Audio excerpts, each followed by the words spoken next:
Hallo, ons gaan aan met die voorlesing. Die profeet Habakuk, geweld en onreg in die volkewêreld vanaf hoofstuk 1. Die godspraak wat na Habakuk die profeet gesien het. Hoe lank, o Hemelse Vader, roep ek om hulp, maar u hoor nie, skreeu ek tot u, geweld, maar u help nie. Waarom laat u my onreg sien en aanskou? U die moeite, ja, verwoesting en geweld is voor my oë, en daar is 'n stryd en 'n twis. Daarom verloor die wet sy krag, en die reg kom nooit meer tevoorskyn nie, want die goddelose omsingel die regverdige, daarom kom die reg verdraaid tevoorskyn. Aanskou onder die nasies en merk op, en staan verstom, want ek gaan iets in julle dae doen, wat julle nie sal glo, as dit vertel word nie. Want kyk, ek gaan die Galdeërs opwek, daardie kwaai en onstuimige nasie, wat trek deur die wytes van die aarde, om wonings in besit te neem, wat aan hom nie behoort nie.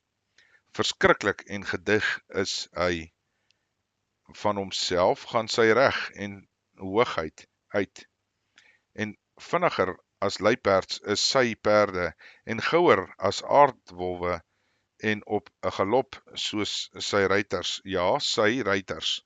Van ver kom hulle aangevlieg, net soos 'n arend wat op sy prooi neerskiet. Hulle kom almal om geweld te pleeg. Die rigting van hulle gesigte is vorentoe, sodat hy gevangenes versamel soos sand.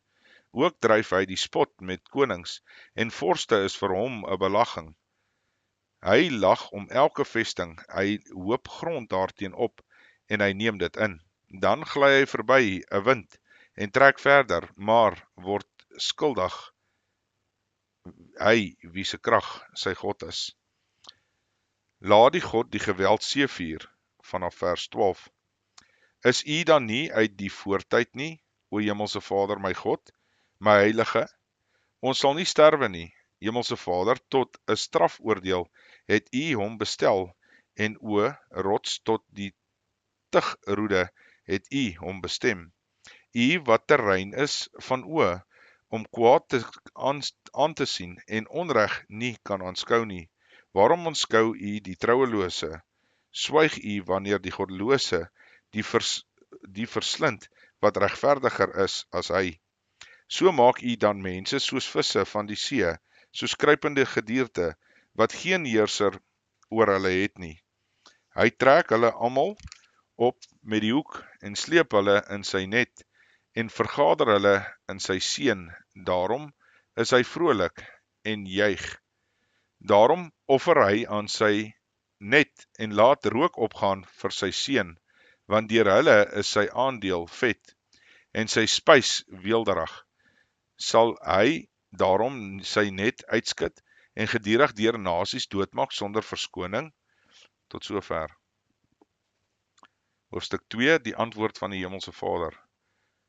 Op my wagtoring wil ek gaan staan, en op die skansmuur my stel, en ek wil speer om te sien wat hy in my sal spreek, en wat ek op my klagte moet antwoord. Toe antwoord die Hemelse Vader my, en sê, skryf die gesig op wat, en grafeer dit op tafels, sodat hulle dit in die verbygaan kan lees.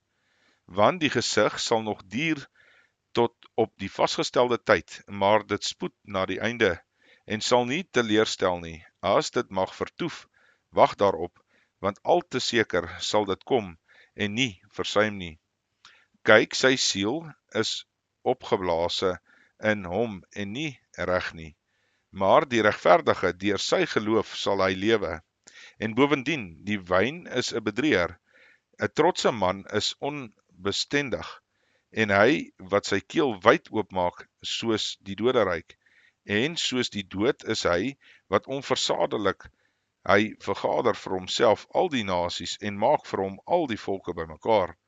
Sal hulle nie almal oor hom 'n spotlied aanhef nie, raaisels oor hom maak nie, en sê, wee die man wat hom verryk met wat nie aan hom behoort nie, hoe lank, en hom beswaar met die verpande goed.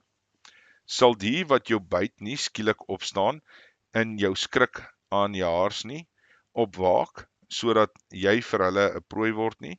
Omdat jy baie nasies uitgebyt het, sal al die volke wat oorgebly het jou uitbyt, weens die bloed van die mense en die geweld teen die land, die stad en al sy inwoners. Wee hom wat vuil gewin maak vir sy huis, om sy nes in die hoogte te bou, om homself te red uit die greep van onheil. Jy het skande beraadslag vir jou huis, die uitroeiing van baie volke het jou lewe verbeur, want die steen uit die muur roep en die balk uit die timmer rasie gee om antwoord. Wee hom wat die stad bou met bloed en 'n vesting stig deur onreg. Kyk, kom dit nie van die hemelse Vader van die leerskare van volke, of dat volke arbei vir vuur en nasies hulle afmat vir niks nie, want die aarde sal vol word met die kennis van heerlikheid van die hemelse Vader, soos die waters die seebodem oordek. Wee hom wat aan sy naaste drank gee, want wat jou gif daarmee meng, en hulle ook dronk maak om hulle naaktheid te aanskou. Jy het jou versadig met skande in plaas van eer. Drink jy ook nou en wees ontbloot? Na jou toe sal die beker van regterhand van die hemelse Vader omgaan, en skande tref jou eer, want die geweld aan Libanon wat aan die Libanon gepleeg sal jou oordek, en die verwoesting waarmee die diere skrik gemaak is, weens die bloed van die mense en die geweld teen die land, die stad en al sy inwoners, wat baat 'n gesneede beeld, dat sy maker dit reggekap het, 'n gegote beeld wat 'n leenleraar is, dat die maker op sy eie maaksel vertrou, deur stomme afgode te maak. Wee hom wat vir 'n stuk hout sê, word wakker, vir 'n dooie klip ontwaak. Kan hy 'n mens leer? Kyk, hy is oorgetrek met goud en silwer, en daar is geen gees in sy binneste nie. Maar die hemelse Vader is in sy heilige tempel. Swyg voor hom, o ganse aarde. Tot sover. Okay, ons gaan aan met hoofstuk 3. Gebed van die profeet. 'n Gebed van Habakuk, die profeet, op die wysie van Sigionot. Hemelse Vader, ek het die tyding aangaande u verneem. Ek het gevrees, Hemelse Vader, roep u werk in die lewe in die midde van die jare. In die midde van die jare, laat dit bekend word. In toren dink aan ontferming. God kom van Teman en die heilige van die berg van Paran. Sela, sy majesteit bedek die hemel, en die aarde is vol van sy lof, en glans soos sonlig is daar ligstrale aan sy sy. En daar is die omhulsel van sy krag. Voor hom uitloop die pes, en die koorsgloed trek hy uit agter hom aan. Hy tree op, laat die aarde wankel. Hy kyk en laat nasies opskrik. Verpletterd lê die ewige berge, en neergesink die ou heuwels. Paaie van die oudheid vir hom. Ek sien die tente van Kusan met onheil oordek, en die tentdoek van die land van Midian bewe. Is dit teen riviere, o Hemelse Vader, teen die riviere dat u toorn ontvlam het? Of geld u grimmigheid die see, dat u ry met u perde, u oorwinningswaans? Heeltemal ontbloot is u boog, besweer is die pyle, deur die woord, Sela. Tot riviere splyt u die aarde. Die berge sien u en bewe van angs. Die wolk breek storm verby.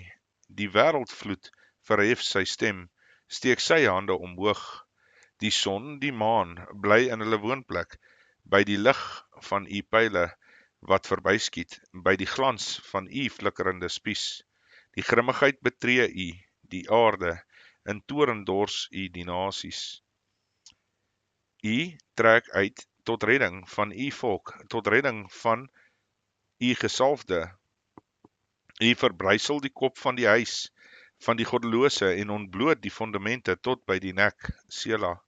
U deurboor met sy eie pyle die hoof van sy leiers, wat storm om my te verstrooi.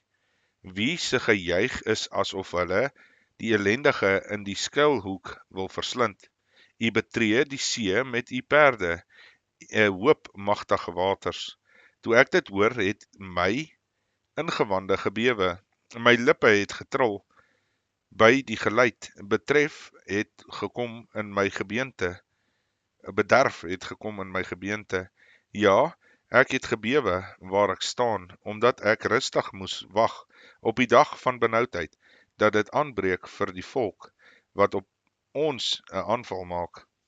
Alhoewel die vyeboom nie sal bloei, en aan die wingerdstokke geen vrug sal wees nie, die drag van die olyfboom sal teleurstel, en die saailande geen voedsel oplewer nie.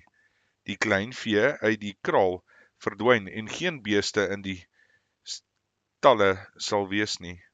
Nogtans sal ek jubel in die Hemelse Vader, ek sal juig in die God van my heil.